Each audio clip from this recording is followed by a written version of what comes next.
Hello families, hello littles, how are you doing today? I hope you're doing well. It's story time and I can't wait to read this book to you. It's called Life Story by Virginia Lee Burton. It is one of Joshua's favorite books and mine as well, and I'm excited to read it to you. Now, this book is a little bit longer, so if you want to get something cuddly and warm to settle down to listen to this book, please do so now. In the meantime, what I'm going to show you is something from my garden. It is so beautiful. Look at all these roses.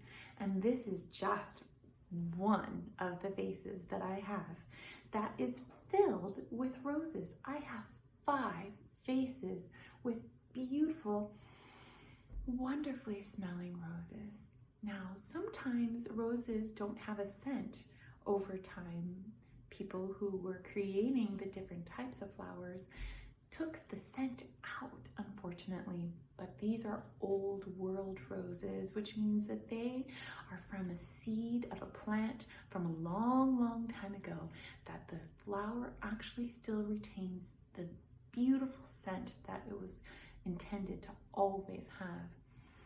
And I love them. And you can see in the back here, I have another one, and I have vases all over the house. And I gave a beautiful vase away to Joshua's grandma today. So if you have flowers in your garden and you have simple vases or jars, it would be lovely during this time, especially in May, if you could pick a couple of them that are already in bloom and maybe even put some green leaves, although I didn't do it in this arrangement because I wanted it to be all white with a little bit of pink, then it's a beautiful time to just go and bring them to a friend and leave them on their doorstep or give them to a loved one. This is the time for flowers. May is when all the flowers are blooming from spring and everything is very fragrant. And it's a beautiful time also to share things and give them to the people that you love. So I invite you today to go out, smell the flowers, then choose a couple and then put them in a jar or a vase and bring them to a friend. That would be a lovely thing to do today. Now, the reason why I picked so many is because we have so many rose bushes that the roses need more space on the bush to grow more and more and more flowers. So just like getting a haircut and then your hair grows longer, the flower bushes, the rose bushes, needed a haircut too. So we gave them a little bit of a haircut, and that's why we have the flowers in the house. So now it's time for our ritual of our yummy smelling essences and then our candle. So let's go ahead and do that now. Looks like I got a little bit of sun today. I feel a little sunburned. Have you had a sunburn before? I wonder if you have. What are some of the things that your mom or dad or loved one does to help with your sunburn? If you said aloe, you are right. And remember, just over here, I have an aloe plant. I don't think I'm going to be breaking one of these leaves to get the essence out of it, but I could. If it was really painful, my burn, then I would be able to get it and break off and then put it on my burn. But I think I'm going to be okay. Oh, the lavender smells so yummy. Okay, let's light our candle. Light a candle. Oops.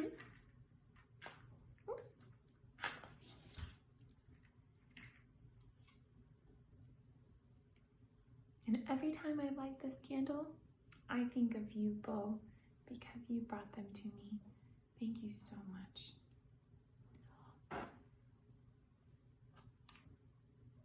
So let's take a deep breath. Inhale. Exhale.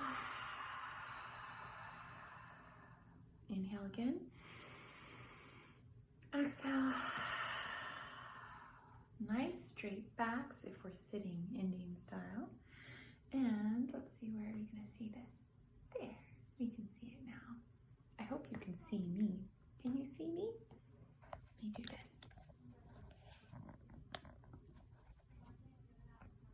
Is that better?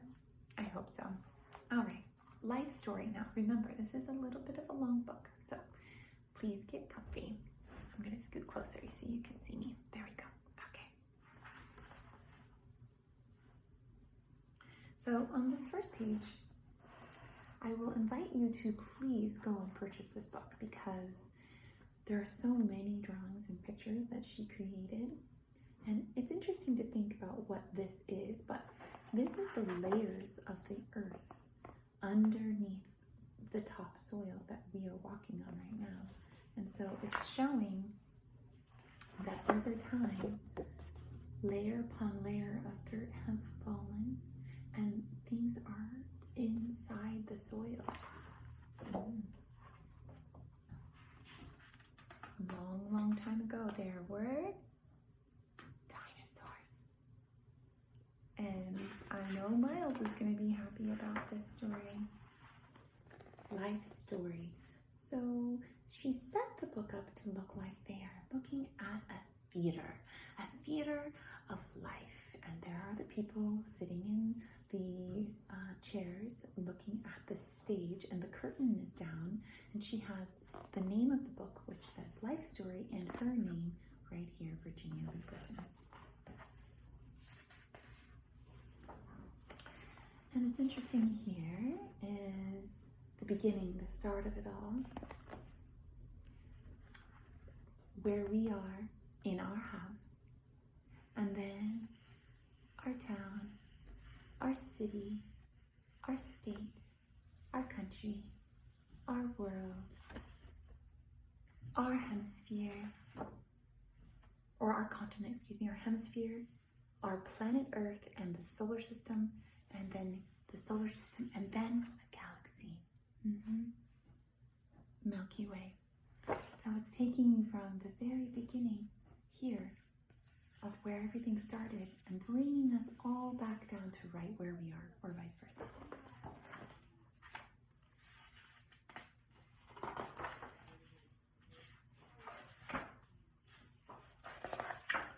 Eons and eons ago, our sun was born, one of the millions and billions of stars that make up our galaxy called the Milky Way. Our galaxy is one of the millions and billions and trillions of galaxies whirling around in space which make up the universe. Our sun is not the biggest star, nor is it the smallest, but to us it is the most important star of all. For without the light and warmth from our sun, no life could live on our Earth. So here, we're not really sure. There's a question mark. A question mark means that, it's a question. We don't know for sure when our galaxy or our universe started, but it's looking like there's stars and billions and millions of them circling and coming. And it says here, our galaxy, the Milky Way, right here, and right here it says our sun. And here he is pointing to our sun in the midst of all of those stars and planets in the Milky Way.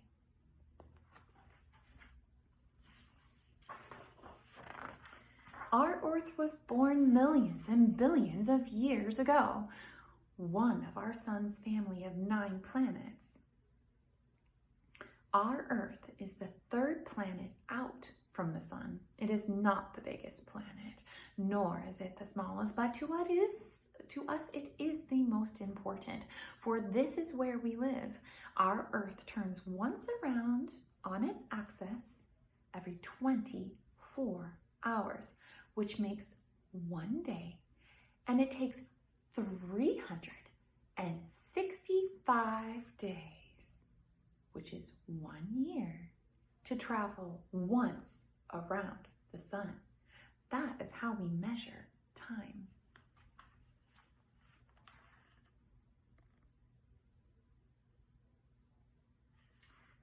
can see she's drawn a diagram of the sun and then our Earth that is spinning around. And then here's all the other planets.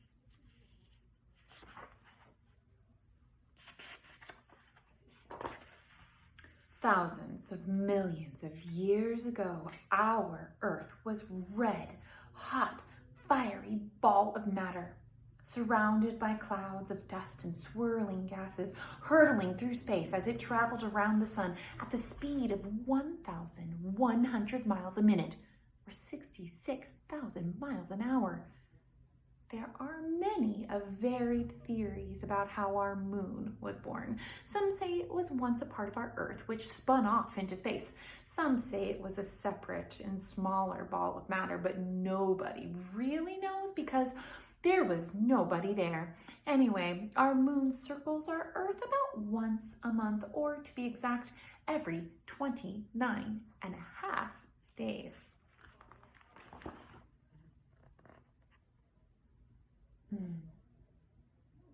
What a beautiful picture.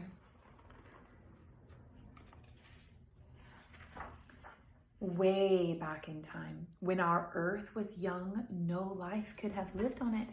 Its surface was a red-hot sea of lava, and its center was white-hot liquid rock. Thick clouds of steam, dust, and gases hid the sun. Flaming hot meteorites from outer space bombarded it, which means it hit the center, or hit the Earth. Hundreds of thousands and millions of years passed by, and gradually the surface of the Earth began to cool. As it cooled, it hardened into a thin crust of rocks. Rocks that have solidified or become solid from a liquid condition. So a liquid rock that becomes solid are called igneous rocks or fire-made rocks. So say with me, igneous rocks. Say it one more time, igneous rocks. And that's what igneous means, is fire-made rocks. How cool is that? So when when a liquid becomes a solid rock formation, igneous rock. So here is when the meteors were bombarding the Earth.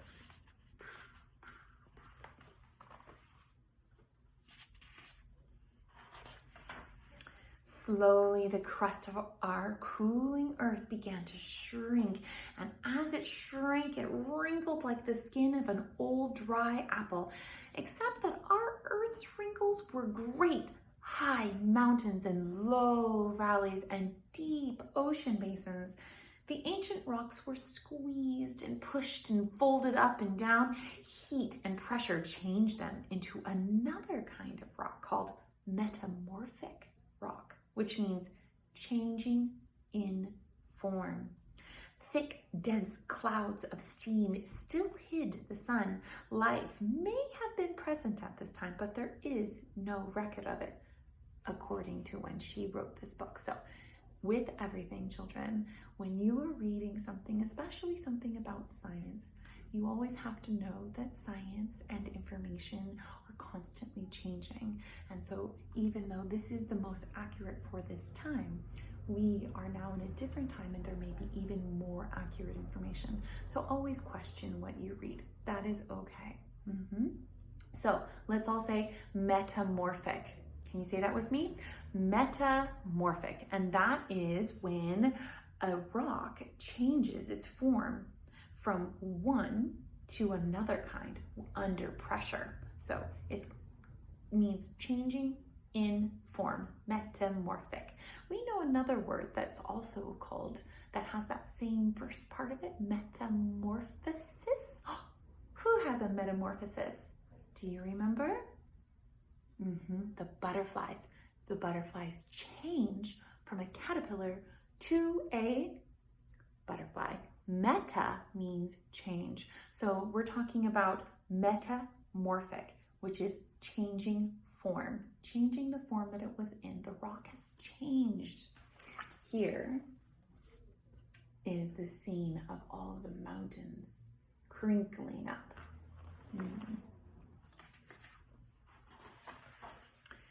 The clouds opened.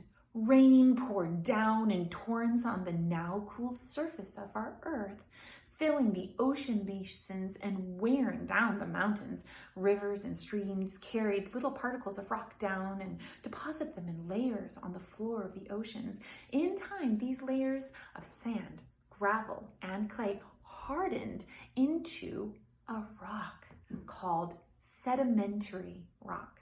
It is believed that life was present at this time, but there is little, if any, record of it. And this is about 1 billion years ago, maybe. Yes.